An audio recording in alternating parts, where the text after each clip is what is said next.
Hello my friends, welcome to my YouTube channel. I am your host Anna. Friends, अगर आप लोगों को मेरी स्टोरी चैनल की स्टोरीज अच्छी लगे तो लाइक शेयर एंड सब्सक्राइब जरूर से ज़रूर करना। फ्रेंड्स, जो भी मेरी स्टोरीज देखते हो प्लीज़ लाइक का बटन जरूर से ज़रूर दबा देना। आज की स्टोरी सुन रहे हैं, इनका नाम है सोनिया। सोनिया अपनी कज़िन का स्टोरी हमसे शेयर कर रही हैं, जबकि सोनिया बता रही हैं कि उनकी पूरी फैमिली ने ये इंसिडेंट के साथ उनका एनकाउंटर हुआ था। एक बार की बात है, वो लोग अपने चाचा के घर में गए हुए थे और चाचा के घर में कुछ था, उनके चाचा का बेटी का। तो वो लोग तीनों गए हुए थे, जैसे कि सोनिया और उनके पेरेंट्स, उनके साथ उनके मामू की बेटी भी गई हुई थी। रिटर्न आते आते काफ़ी रात हो गई थी और चाचा के घर से उनका जो घर का डिस्टेंस था करीब करीब 2 घंटे का होता था। तो अपना फोर व्हीलर में ही वो लोग गए हुए थे और ठंड का मौसम भी था। उसके फादर ने कहा कि हम लोग को अब जाना चाहिए, क्योंकि दूसरे दिन उनके फादर का ऑफिस वगैरह भी था, वो लोग ठहर नहीं सकते थे वहाँ पर। तो इसीलिए वो लोग निकल पड़े। लोग जल्दी जल्दी कर रहे थे, फिर वो लोग आने लगे वहाँ पर। तब रात के करीब करीब 12 बज रहे थे। उनके फादर खुद ही ड्राइव कर रहे थे और बहुत ही मस्त में, अपना रोड पूरा खाली था तो मस्त में अपना ड्राइव करते हुए आ रहे थे। सोनिया और अपने फादर के और पीछे बैठी हुई थी, यानी कि वो ड्राइव कर रहे थे, उसके पीछे बैठी थी। उसकी मॉम बैठी हुई थी उसके फादर के पास और उनके पीछे उनकी वो मामू की बेटी बैठी हुई थी, जिसका नाम है रितिका। तो वो साइड से ही जा रहे थे। जस्ट जा रहे हैं तो काफ़ी दूर बाद, उनके घर से, चाचा के घर से काफ़ी दूर जब आ गए, देखते हैं कि एक औरत खड़ी है। काफ़ी लंबी दिख रही है, 6 फीट की दिख रही है, वाइट कपड़ों में थी औरत और उसके फिगर बिल्कुल ढका हुआ था कपड़ों से, लेकिन उसका सर और फेस दिख रहा था। लेकिन वो थोड़ा अंधेरे टाइप में थी, रोड का साइड में थी तो दिख नहीं रही थी उसका चेहरा।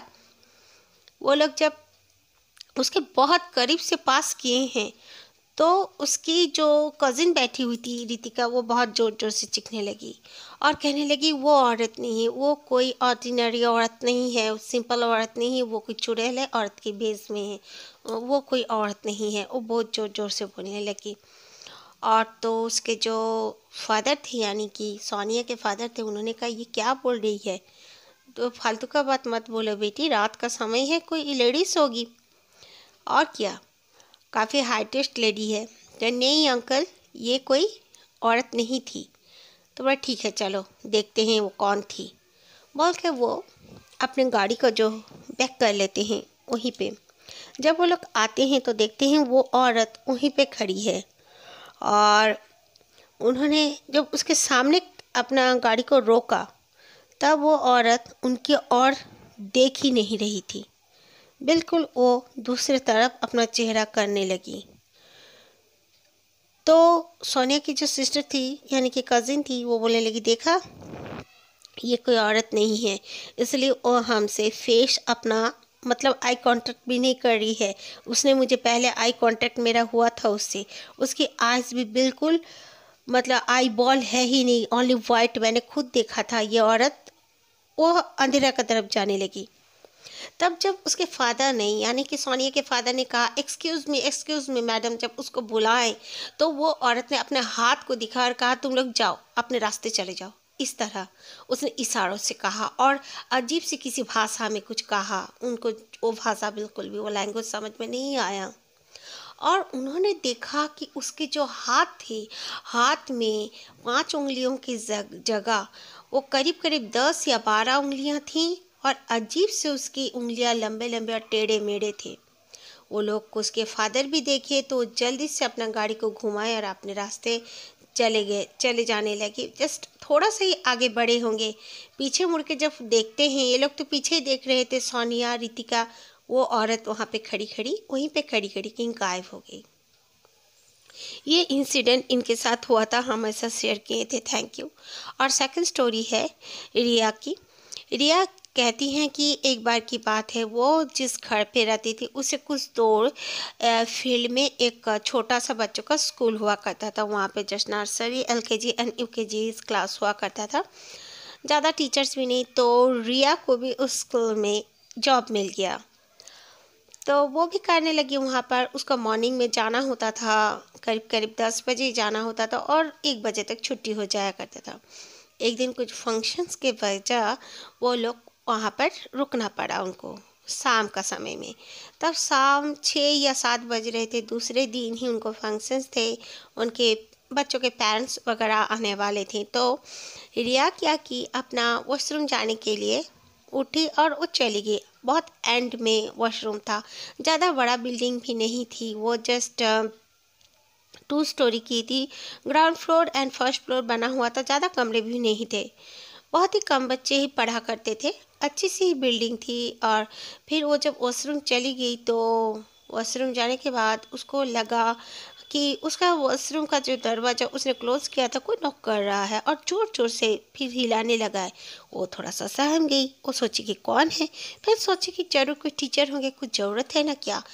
तो वो जल्दी से जब ओपन करके देखी तो कोई नहीं था सामने, कोई भी। वो बाहर निकल के देखी, इधर आना जाना भी कोई नहीं कर रहा था। फिर अचानक से जब वो आने लगी, लग रहा था स्टेप बाय स्टेप उसके साथ कोई आ रहा है। उसने पीछे मुड़ के देखा तो लगा कि बिल्कुल जो हॉस्पिटल में औरतें या लड़कियां जो कपड़े पहनी रहती हैं, उस तरह के कपड़े पहने और अपने आगे तरफ बाल को बिल्कुल किए हुए, उसका फेस नहीं दिख रहा था, फेस पे पूरा बड़े बड़े बाल उसके गिरे हुए थे। वैसी औरत उसके पीछे आ रही थी। ये देखकर रिया काफ़ी डर गई और चिल्लाते हुए वो दौड़ के टीचर्स के पास आ गई।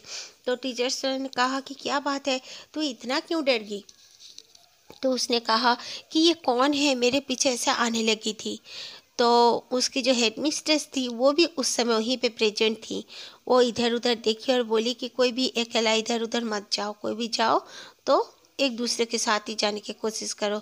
तो बहुत पूछने पर उन्होंने कहा मैं यहाँ पर कुछ नहीं बोल सकती, शाम के समय यहाँ नहीं रहना ही अच्छा होगा, बोल के वो लोग चले आए। तो फिर दूसरे दिन सुबह जब रिया गई और अपने उसी प्रिंसिपल से पूछा कि क्या हुआ है मैम, इस तरह मैंने देखा, मुझे तो काफ़ी डर लगा, मैं तो रात के सपने में भी उसे देख रही थी, मुझे लग रहा था। तो टीचर ने कहा कोई डरने की बात नहीं है। बाय द वे सब कोई कहते हैं कि ये जब फ्लैट हुआ करता था, कुछ बैचलर्स लड़कियों को रहने के लिए वो घर बना था और उनको किराए पे दिया जाता था। वहाँ पर एक लड़की ने सुसाइड कर लिया था, कि इसलिए क्यों किसी को ये बात तो पता नहीं थी, बट एक लड़की ने सुसाइड कर ली थी। तो सब कोई कहते हैं कि कभी कभार उस लड़की का, अब आत्माएं कह ले कुछ कह ले, वो घूमते हुए दिखी जाती है। लेकिन रिया बताती है, रिया उससे कुछ दूर ही उसका घर है। वो रात को भी कई बार अपने टेरेस में बालकनी में खड़ी रहती है। उस स्कूल से ऐसे कभी कुछ उसने आज तक देखा नहीं है। बट उस दिन के बाद रिया ने वो स्कूल छोड़ दिया क्योंकि उसकी तबीयत काफ़ी ख़राब हो चुकी थी।